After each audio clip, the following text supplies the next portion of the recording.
L'Eterno è la mia luce, l'Eterno è la mia luce, di chi temerò? di chi temerò? L'Eterno è la mia rocca, l'Eterno è la mia rocca, di chi avrò paura? di chi avrò paura? L'Eterno è il mio pastore, l'Eterno è il mio pastore, e nulla mi mancherà, e nulla mi mancherà.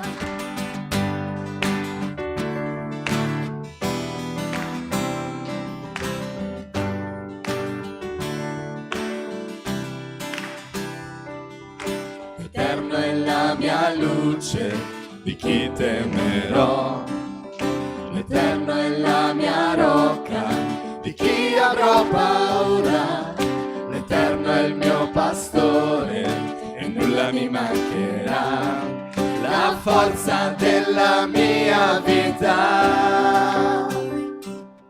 L'Eterno è la mia luce, di chi temerò?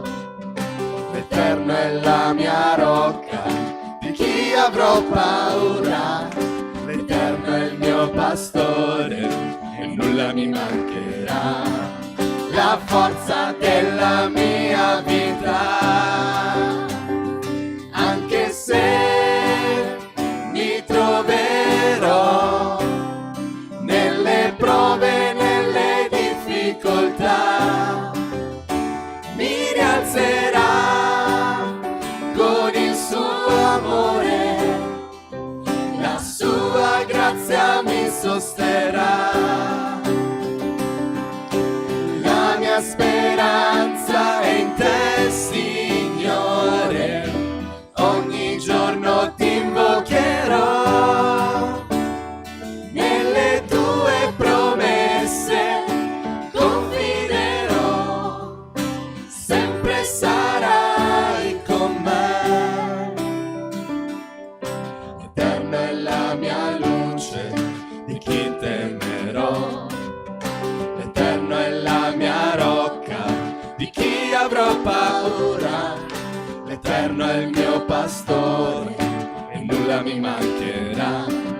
La forza della mia vita, anche se mi troverò nelle prove, nelle difficoltà, mi rialzerà con il suo amore, la sua grazia mi sosterrà. La mia speranza è in te, Signore, ogni giorno ti invocherò. Nelle tue promesse confiderò, sempre sarai con me. Nelle tue promesse confiderò, sempre sarai con me. Nelle tue promesse confiderò, sempre sarai con me.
Gesù il Re di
Osanna su nei cieli.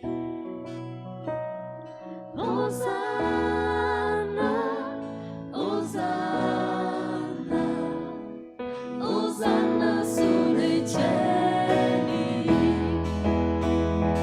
Osanna, Osanna, Osanna su nei cieli. Osanna, Osanna, Osanna su nei cieli.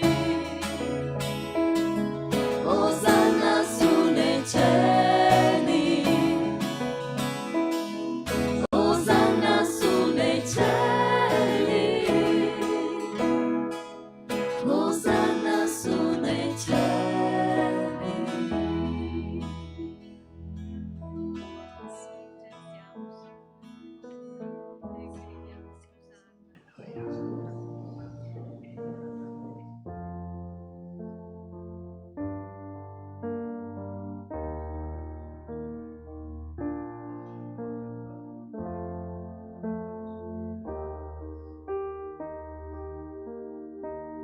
Quante domande dentro di me, cercavo risposte senza un perché della tua compassione, dubitavo io.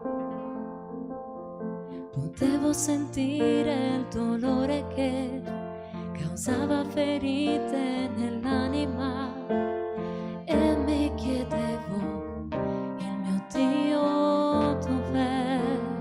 Poi ho compreso che nella vita ogni cosa ha un motivo. Mi hai rivelato che tutto coopera al bene e che alla fine poi tutto quello che accadrà è parte del tuo piano per la vita mia.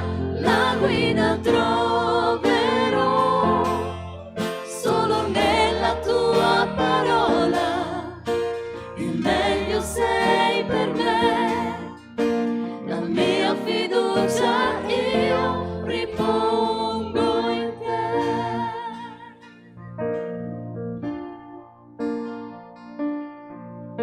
Sentivo mancare le forze in me, con l'anima mia gridavo a te e del tuo intervento imploravo io. Restavo in silenzio davanti a te e la tua risposta aspettavo in me. Che bello sentire la tua voce, oh Dio. Poi ho compreso che nella vita ogni cosa ha un motivo. Mi hai rivelato che tutto coopera al bene e che alla fine poi tutto quello che accadrà è parte del tuo piano per la vita mia.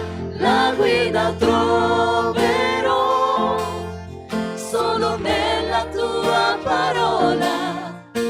Il meglio sei per me, la mia fiducia io ripongo in te.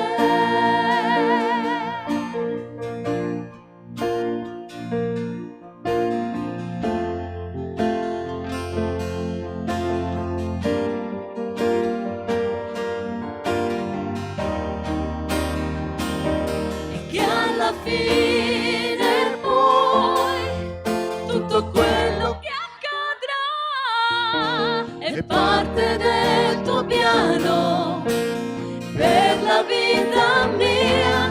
La guida troverò solo nella tua parola. Il meglio sei per me,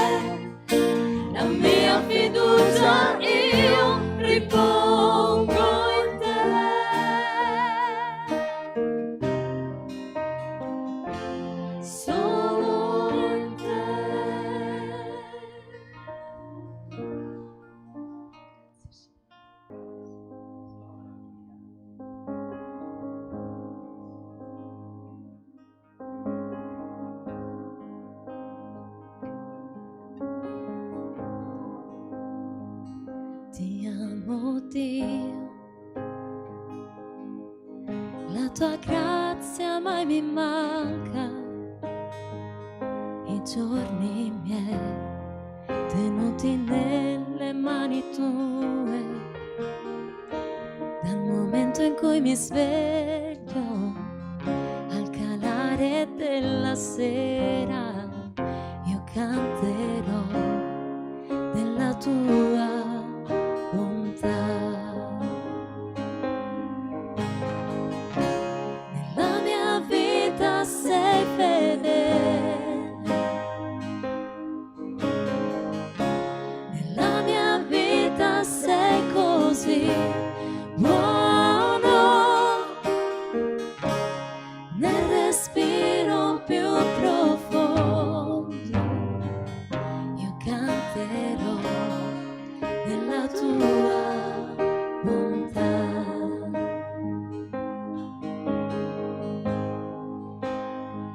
Amo la tua voce, tu mi hai guidato nel deserto, nelle notti buie, sei vicino come nessun altro. Ti conosco come padre, migliore amico mio, io canterò della tua bontà. Nella mia vita sei fedele, nella mia vita sei così buono, nel respiro più profondo io canterò della tua bontà. La tua bontà mi guarda e corre verso me. La tua bontà mi guarda e corre verso me. La mia vita ora riposa in te, tutto posso arrendere. La tua bontà mi guarda e corre verso me. La tua bontà mi guarda e corre verso me. La tua bontà mi guarda e corre verso me. La mia vita ora riposa in te, tutto posso arrendere. La tua bontà mi guarda e corre verso me. Nella mia vita sei fedele, nella mia vita sei così buono, nel respiro più profondo io canterò della tua bontà. Io canterò. Nella mia vita sei fedele, nella mia vita sei così buono, nel respiro più profondo io canterò della tua bontà. Canterò della tua bontà. Io canterò della tua bontà. Gesù, alleluia.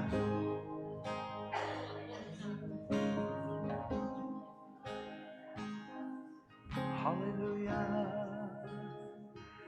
Vogliamo rivolgerci alla parola di Dio adesso, così come la troviamo scritta. Io ringrazio il Signore perché questa mattina, fra le altre cose, non avevamo nulla di programmato. Io non so voi, ma con quest'ora legale che hanno messo, io stamattina mi sono svegliato alle 3:30, di solito mi sveglio alle 5, ma alle 9 già vado a letto, quindi alle 3:30 ero sveglio e dico, Signore, cosa è? E il Signore mi cambia completamente il messaggio della predicazione. Ho detto, era meglio che dormivo. E invece il Signore ha voluto che vi parlassi, e guardate il caso, che non è un caso, perché Dio quando fa le cose, quando vuole parlare alla Chiesa, abbiamo sentito un po' la Chiesa, no? È stato ripetuto più volte, anche attraverso il filmato, cos'è la Chiesa. Mi sembra che poco tempo fa ho predicato cos'è la Chiesa per te, è vero? Ecco, adesso io voglio portare alla vostra attenzione ciò che Dio dice della sua Chiesa. Che cosa Dio pensa della sua Chiesa. E non è a caso il titolo che io avevo messo nel messaggio che avete avuto tutti quanti, lo posso lo stesso inserire dentro, perché ti senti membro o ti senti un figlio di Dio? Ti senti un membro di Chiesa o ti senti un figlio di Dio? Sapete che ci sono alcune denominazioni cristiane che la loro importanza è fare membri di Chiesa. Membri di Chiesa. Quanti membri hai? Ah, no, 300, 400, 500. Ma Dio non ci ha chiamato a fare membri di Chiesa. Dio ci ha chiamato a fare discepoli. È diverso, è vero? Però cosa dice Gesù della sua Chiesa? Intanto prendiamo un passo e poi dopo ne leggeremo un altro. Il primo passo che voglio leggere con voi si trova in Luca, al capitolo 13, dal 10 al 17.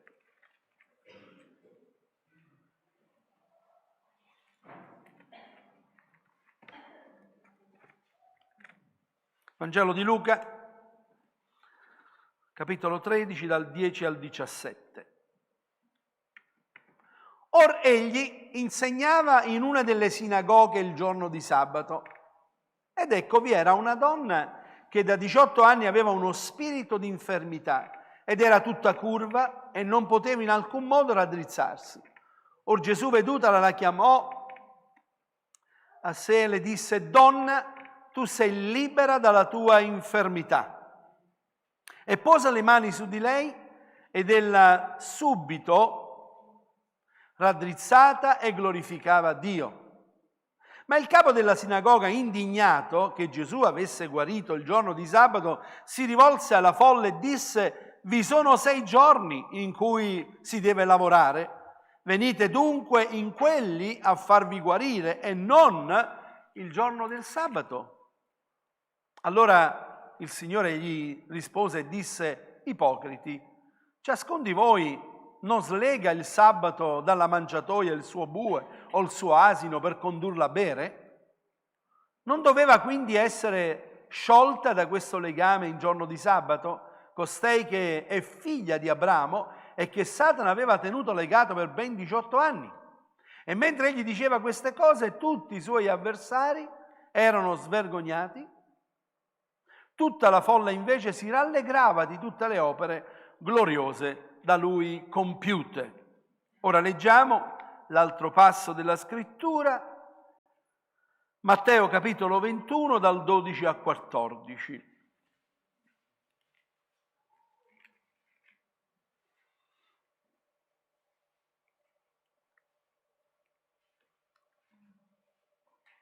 Matteo 21 dal 12 al 14. Poi Gesù entrò nel tempio di Dio, e ne scacciò tutti coloro che nel tempio vendevano e compravano e rovesciò le tavole dei cambiavalute e le sedie dei venditori di colombe e disse loro, sta scritto, la mia casa sarà chiamata casa di preghiera, ma voi ne avete fatto un covo di ladri. Allora vennero da lui nel tempio ciechi, zoppi, ed egli li guarì. Ma i capi dei sacerdoti e gli scribi, visto le meraviglie che egli aveva fatto, e i fanciulli che gridavano nel tempio dicendo Osanna al figlio di Davide, ne furono indignati. Ed egli disse loro, sentiti ciò che dicono questi? E Gesù disse loro, sì. Non avete mai letto dalla bocca dei fanciulli e dei lattanti, tu ti sei procurato lode. E lasciatoli uscì dalla città verso Betania e passò oltre.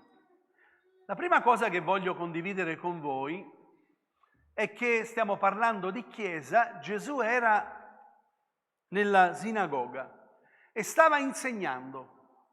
Gesù stava insegnando nella sinagoga e a un certo punto ci dice la scrittura, che abbiamo letto, che mentre lui stava insegnando vide una donna che era curva, da 18 anni.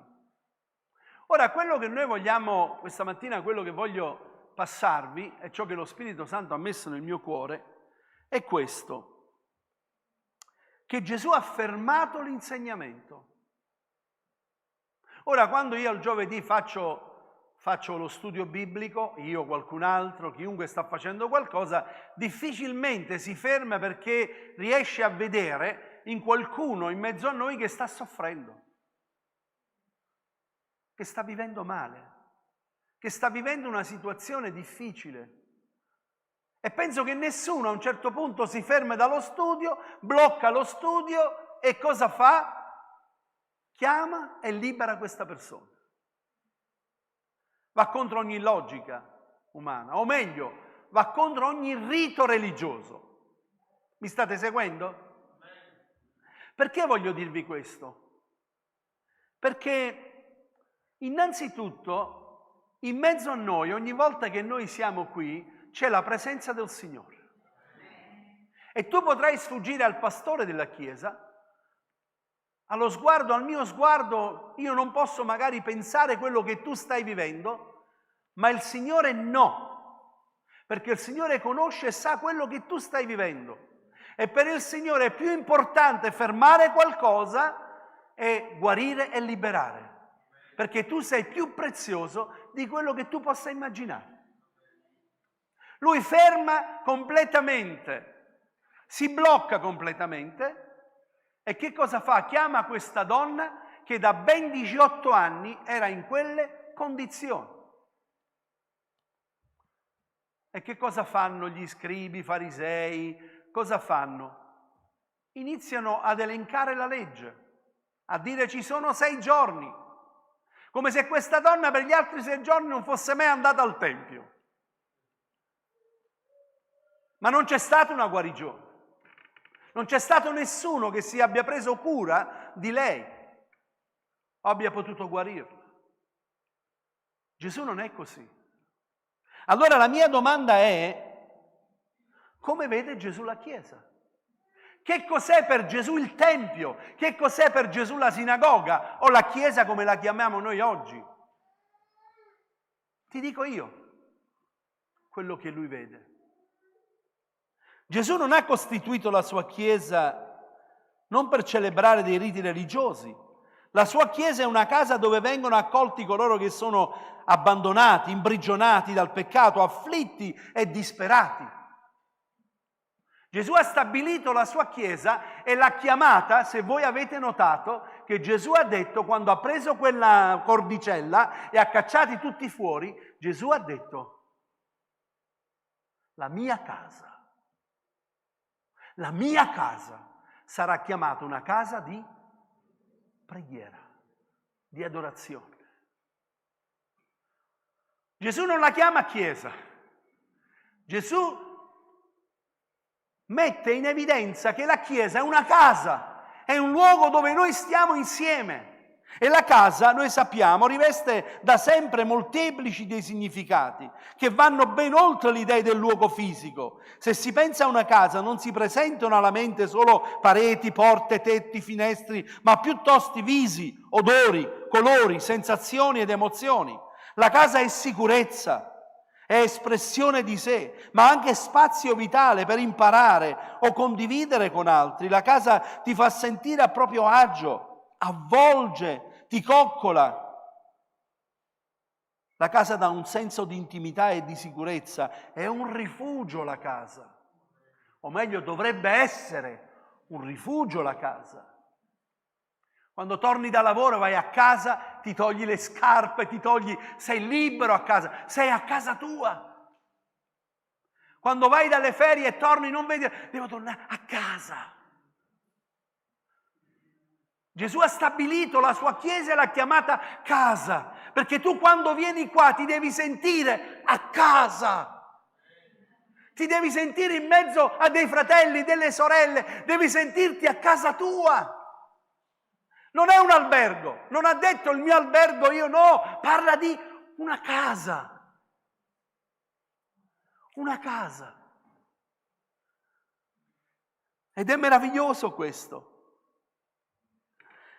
Il profeta Isaia al capitolo 56 al versetto 7 dice: io li condurrò sul mio monte santo e li rallegrerò nella mia casa di preghiera. Gesù ha stabilito la sua chiesa affinché fosse una casa dove ognuno si prende cura l'uno dell'altro, dove ognuno è di edificazione l'uno dell'altro. L'Apostolo Paolo ci parla di un corpo quando parla della Chiesa. Parla di un corpo che ognuno prende coraggio l'uno dall'altro. Il piede non può dire alla mano non ho bisogno di te, né la te. Tutti sono collegati l'un l'altro e stanno bene insieme. Ti sei mai dato una martellata sul dito? Hai mai visto che il dito per conto suo gridava ai ai ai ai? No, tutto il corpo sentiva o no? Perché siamo indifferenti quando qualcuno nel nostro mezzo sta vivendo una situazione difficile, sta soffrendo? Non possiamo rimanere indifferenti. Siamo il corpo di Cristo. La Chiesa è il corpo di Cristo. Il Signore ti ha inserito nel suo corpo e ti ha inserito nella sua casa. È meravigliosa. Mio padre diceva a mia madre: Lucia, vado alla casa del Signore. I nostri fratelli vecchi pentecostali, quando andavano in chiesa, dicevano andiamo alla casa dell'Eterno, andiamo alla casa del Signore, andiamo alla casa. Io dicevo, ma perché la casa? La casa è quella nostra. Non capivo, ero un ragazzino. Poi ho capito. Dio non vuole delle mura dove si svolgono dei rituali, che siano cattolici, evangelici, che siano dei rituali. Il Signore ogni volta che viene qua, Lui ha voglia di guarirti, di liberarti, di sanarti, di farti uscire da questo luogo. E Lui è capace di fermare ogni cosa affinché tu possa uscire con la sua pace, con la sua gioia. Ma dobbiamo sentirci figli, perché se noi non ci sentiamo i figli, ci sentiamo come il fratello del figlio il prodigo. Lui viveva in una casa. Tutto quello che lui aveva era suo, ma non lo usufruiva. Viveva come se fosse un operaio, un dipendente, ma era figlio. E il padre dovette dirglielo. E vi ricordate cosa dice il padre? Mentre lui dice questo tuo figlio e lui dice questo tuo fratello. Questo tuo figlio, io sono andato via e non sono mai andato via e tu non hai neanche un capretto, hai ucciso per me, è venuto lui, hai messo, perché questo tuo, il Signore vuole che nella casa sua, dove c'è il Padre, vuole che ci sia amore, armonia l'uno con l'altro, affetto reciproco l'uno dell'altro, amatevi l'un l'altro come io ho amato voi. Lui desidera che la Chiesa sia una casa, non un luogo da visitare ogni tanto. Una casa. Se ti dicono dove abiti, tu gli dovrai dire dove abiti. Se tu sei in ferie e vai in qualche posto dove sei in ferie e ti dicono dove abiti, non gli dici dove stai passando le tue ferie adesso, non gli darai l'indirizzo di dove sei in albergo, in campeggio. No, non puoi darlo perché non è casa tua quella. Qual è la tua casa? Questa comunità, questa chiesa dove Dio ti ha messo, la ritieni la tua casa? Ti senti figlio? Ti senti fratello? Perché è importante questo. Se non trovi questo concetto dentro di te, trovati un'altra chiesa. Trovati un posto dove tu senti che quella è casa tua. Lo avverti, lo senti nel tuo cuore. Dice, non mi sento un pesce fuor d'acqua, perché nella Chiesa del Signore non ci deve essere nessuno che si sente un pesce fuor d'acqua. Dobbiamo essere insieme.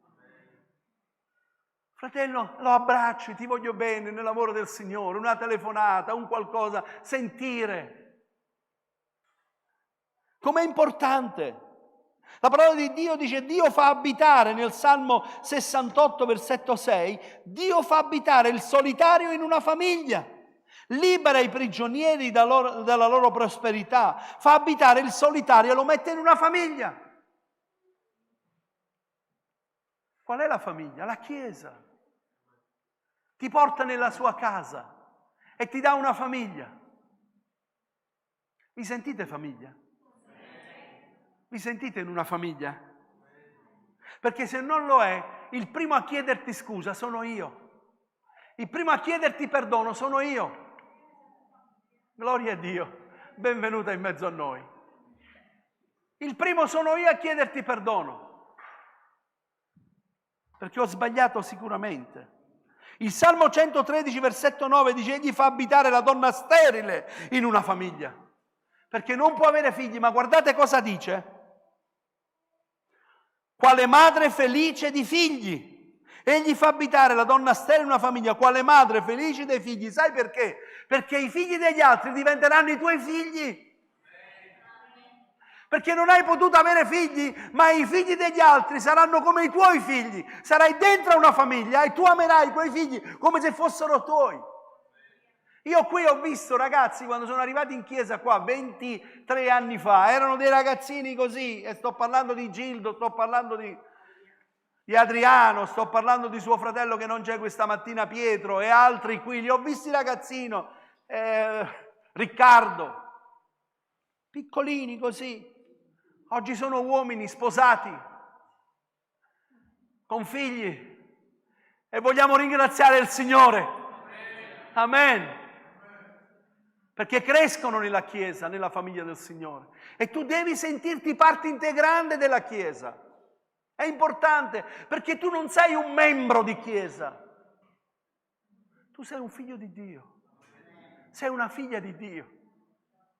Noi diciamo membri perché con lo Stato dobbiamo dichiarare quanti membri hai, ma vagliela a spiegare, dobbiamo tenere un registro, va bene, teniamo un registro, ma tu non firmi per essere membro di questa Chiesa, tu firmi perché il tuo nome è scritto nel regno dei cieli. È lì dove sei scritto, perché se non sei scritto lì, quando morirai, saranno problemi seri. Altro che, perché un giorno quel libro sarà aperto, dice la parola di Dio, e ogni nome sarà chiamato, ed è un problema se il tuo nome, hai voglia di... Ma io ho timbrato sempre il cartellino in chiesa. Guardate l'Apostolo Paolo scrivendo a Timoteo, dice, parla di casa, però in questo caso poi dice chiesa. Prima Timoteo 3,15 dice: affinché tu sappia, nel caso dovessi tardare, come bisogna comportarsi nella casa di Dio, che è la Chiesa dell'Iddio vivente, colonna e sostegno della verità. Ma prima di tutto lui mette nella casa di Dio. Nella casa di Dio.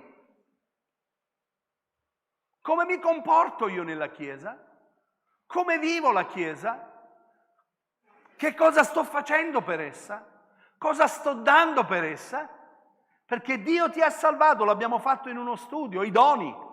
Dio ti ha salvato e ti ha inserito in un corpo e ti ha dato un dono. E il tuo dono soprattutto è quello di servire, non essere servito. Gesù ce l'ha insegnato, io sono venuto a servire, non per essere servito. E lui aveva miriadi e miriadi di angeli che lo servivano. Ma lui è venuto a servire. È bellissimo il salmista che dice: io mi sono rallegrato quando mi hanno detto andiamo in chiesa. No, andiamo nella casa dell'Eterno. Mi sono rallegrato. Io vorrei che questo messaggio che il Signore ha messo nel mio cuore in qualche modo possa farti avere una considerazione nuova di quello che è il locale di culto dove noi ci riuniamo. È la casa del Signore, perché c'è la sua presenza in mezzo a noi. Quanto è buono, quanto è piacevole che i figli di Dio dimorano insieme, che i fratelli dimorano insieme. Parla di fratelli, parla di comunione, È quello che Dio si aspetta ogni volta che noi ci riuniamo. La scrittura ci dice anche addirittura, prima che tu offri qualcosa al Signore, se tu hai qualcosa contro il tuo fratello. Vedete, parla sempre di una comunione fraterna all'interno della Chiesa. Che cosa vuole un padre? Che cosa vuole una madre? Quanti padri e madri ci sono in mezzo a noi? Alzate la mano per favore, quanti genitori ci sono? Che cosa vuoi tu dai tuoi figli? Vuoi vedere che litigano o vuoi vedere che vivono in pace? Che vivono in pace, che stanno bene insieme, che si vogliono bene. Non è brutto vederle litigare. E ci sono alcuni che non si parlano più. Non hanno più rapporti l'uno con l'altro. Che dolore per un padre, che dolore per una madre. E a volte una madre si chiede anche, un padre si chiede dove ho sbagliato, che cosa ho fatto. Si fa queste domande, ma ognuno ha la propria responsabilità davanti a Dio. Io credo che è importante che tu ti senta un figlio di Dio. È importante, questa mattina voglio ribadire questo, perché questo è quello che mi sento. Perché tu, anche in una casa, a volte ci sono degli scoraggiamenti, in tutte le famiglie, è vero o non è vero? Ci sono discussioni, scoraggiamenti, ma è una famiglia. E tale deve rimanere. Una famiglia. Perdonatevi a vicenda, dice la parola di Dio, l'un l'altro. Qui impariamo, qui cresciamo, qui ci fortifichiamo, qui ci amiamo. Sapete, quando noi abbiamo qualcosa con qualcuno, siamo afflitti spiritualmente. Non viviamo bene. È vero o non è vero? Quando hai qualcosa anche con tuo fratello, con tua sorella, nella tua famiglia, quando hai litigato la mattina esci e vai al lavoro, hai questa sensazione, la sera devi ritornare a casa, quella casa che dovrebbe essere un luogo di pace, di armonia, dovresti sentire la presenza nella tua casa, nella tua famiglia.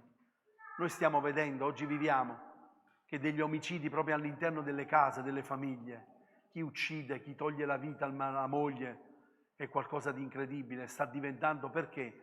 Perché il diavolo sa che il primo campo di battaglia per lui è la casa. È lì dove avvengono le guerre, è lì dove lui lavora, è lì dove lui si manifesta, è la casa. Noi cantavamo un cantico una volta, tanti anni fa, ai nostri matrimoni, è la casa un paradiso quando c'è il Signore, ve la gioia, ve il sorriso, ve l'asil d'amore.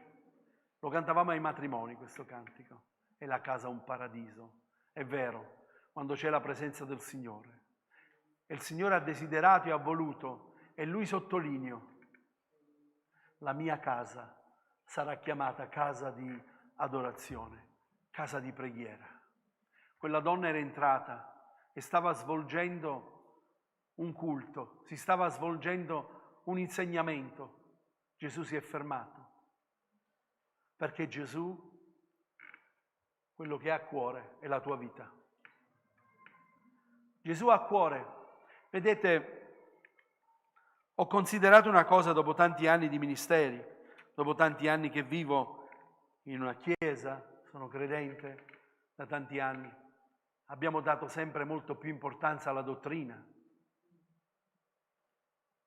Ci siamo preoccupati per insegnamenti ed è giusto ed è buono, ma abbiamo tralasciato qualcosa dietro.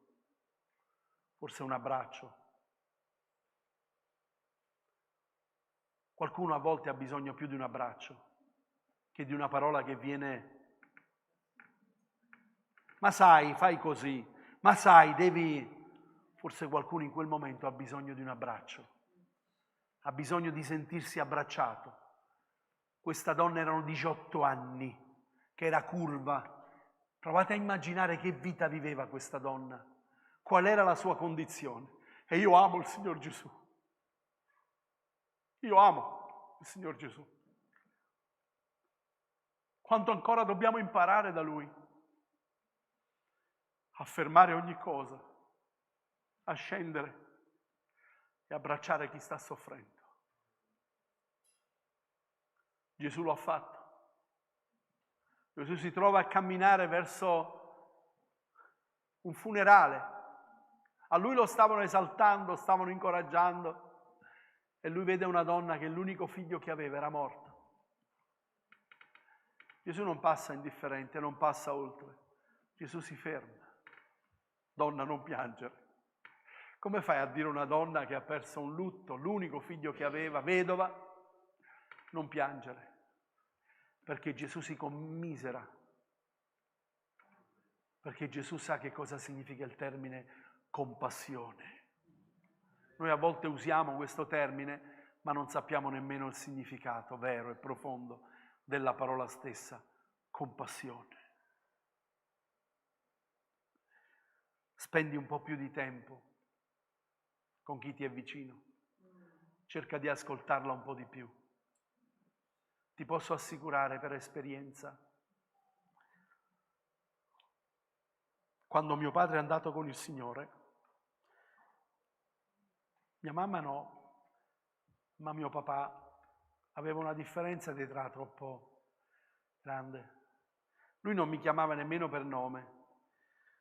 Qui nel Veneto potremmo dire che mi chiamava Boccia, invece a Napoli si dice Guagliù.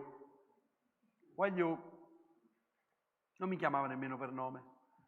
Non mi ha mai dato un abbraccio mio papà. Non ho mai sentito il suo abbraccio. Chi mi ha cresciuto a me sono state le mie sorelle. L'ultimo di 13 figli, 9 in vita. E io ero l'ultimo. Mia sorella più grande è morta che avevo 88 anni. L'anno scorso, se vi ricordate. Mi crescevano loro.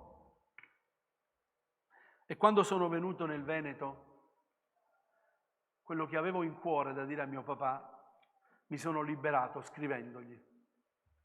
Gli ho scritto delle lettere. Papà è stato sempre un uomo di Dio. Mi ha dato sempre esempio di fede molto forte. Mi sentite sempre predicare di mio papà, degli insegnamenti di mia madre, molto forte. Ma mi mancava qualcosa. Mi mancava un abbraccio.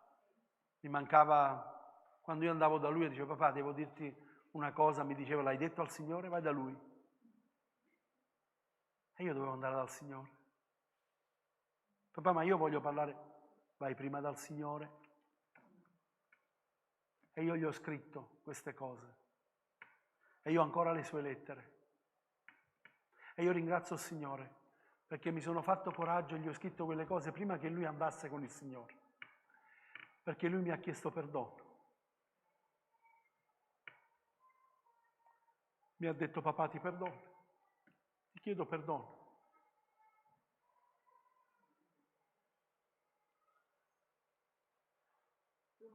A volte sono, un attimo, sì, a volte noi pensiamo di avere del tempo davanti a noi, pensiamo che non aspettare che sia troppo tardi, perché vivrai di rimorsi.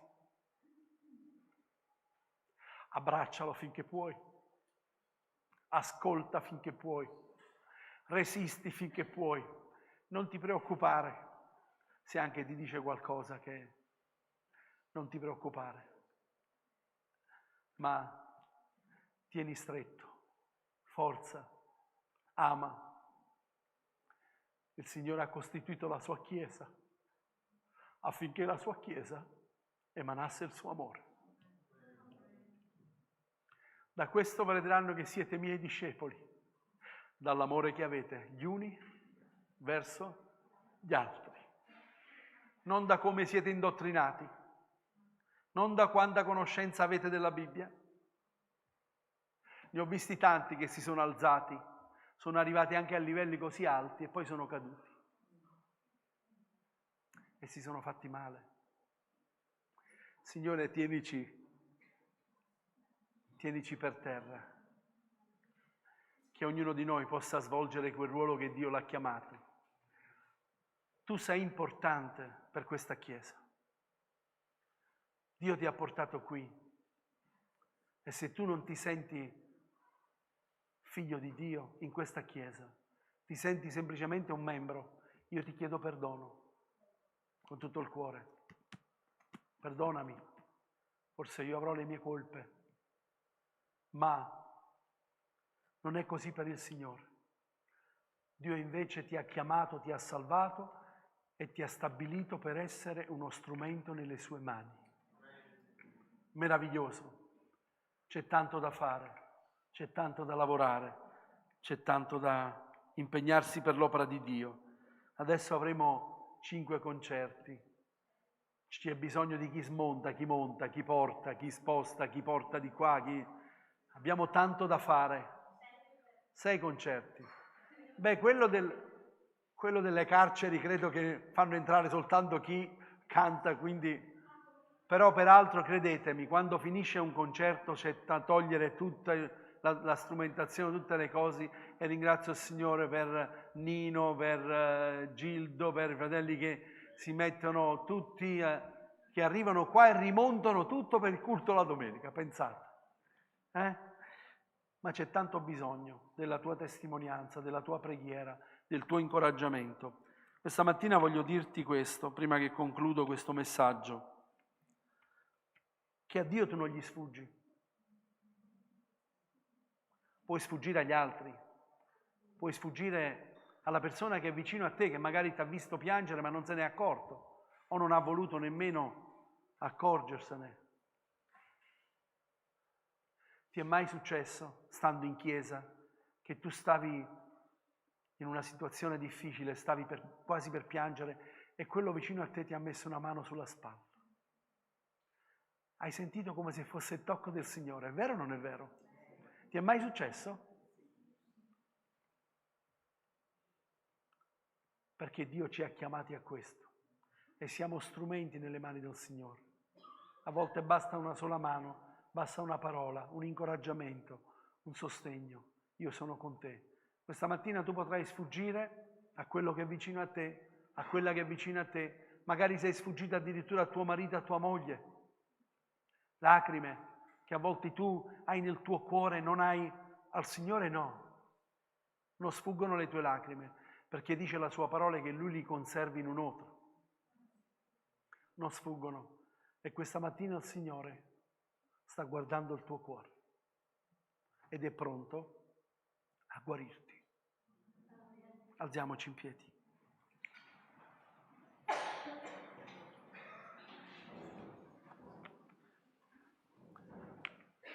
Ci sono i musicisti?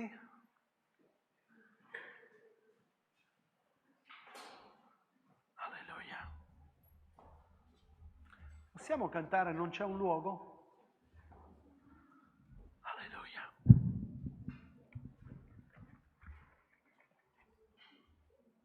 Sei in casa questa mattina?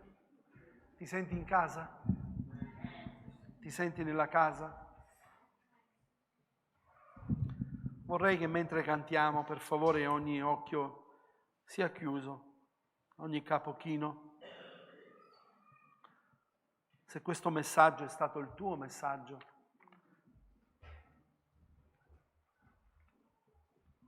questa mattina il versetto del calendario,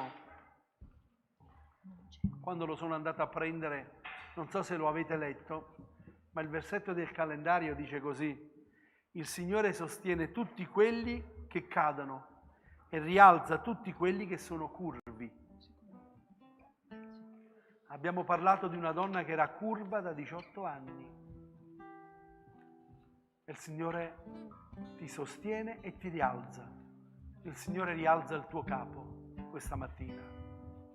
Se tu affidi questa mattina la tua vita nelle mani del Signore e dici: Signore, eccomi qui, tu vedi il mio cuore, stai vedendo la mia vita, conosci ogni cosa, nulla ti è sfuggito. Grazie per la tua parola questa mattina, Signore, perché ha parlato al mio cuore. E allora vedrai che il Signore, lì dove sei, verrà e ti toccherà. Non c'è un luogo più alto di essere alla presenza del Signore. Alleluia. Se tu ti senti lì dove sei, di spostarti, senti nel tuo cuore di pregare per qualcuno, senti nel tuo cuore che il Signore ti sta mettendo in cuore di andare con qualcuno e mettere la tua mano e pregare, fallo, sentiti libero. Lasciati guidare dallo Spirito Santo. Attenzione, non essere guidato dalle emozioni, ma sii guidato dallo Spirito Santo. ai tuoi piedi arde il mio cuore, ai tuoi piedi ti dono ciò che ho, luogo sicuro, solo le tue mani, dove niente mi può fare del male.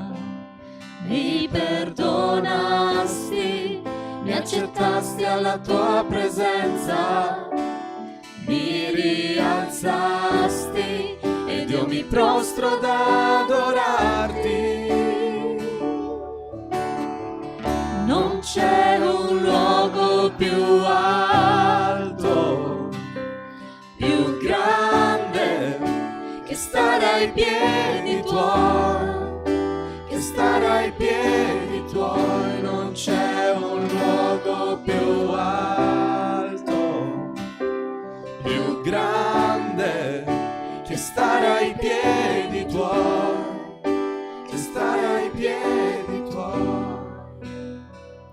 Ai tuoi piedi arde il mio cuore, ai tuoi piedi ti dono ciò che ho, luogo sicuro, solo le tue mani, dove niente mi può fare del male.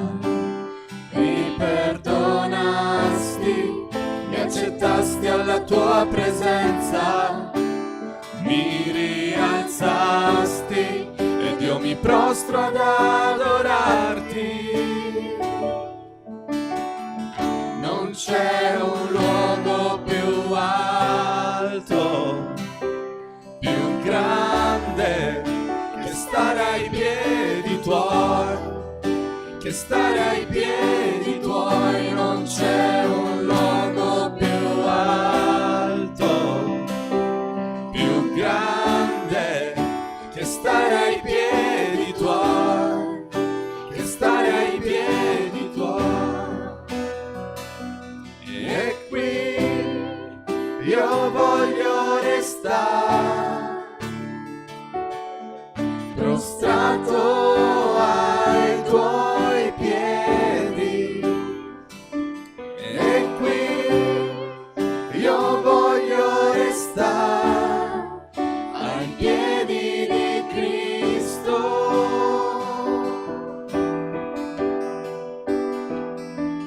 E qui io voglio restare prostrato ai tuoi piedi. E qui io voglio restare ai piedi di Cristo. Non c'è un luogo più alto, più grande, che stare ai piedi tuoi, che stare ai piedi tuoi. Non c'è un luogo più alto, più grande, che stare ai piedi tuoi, che stare ai piedi tuoi. Non c'è un luogo più alto, più grande, che Alleluia. stare ai piedi tuoi, che stare ai piedi tuoi. Non c'è un luogo più Assomigliare a te. alto, più grande, che stare ai piedi tuoi, che stare ai piedi tuoi. Grazie Signore. Grazie Signore.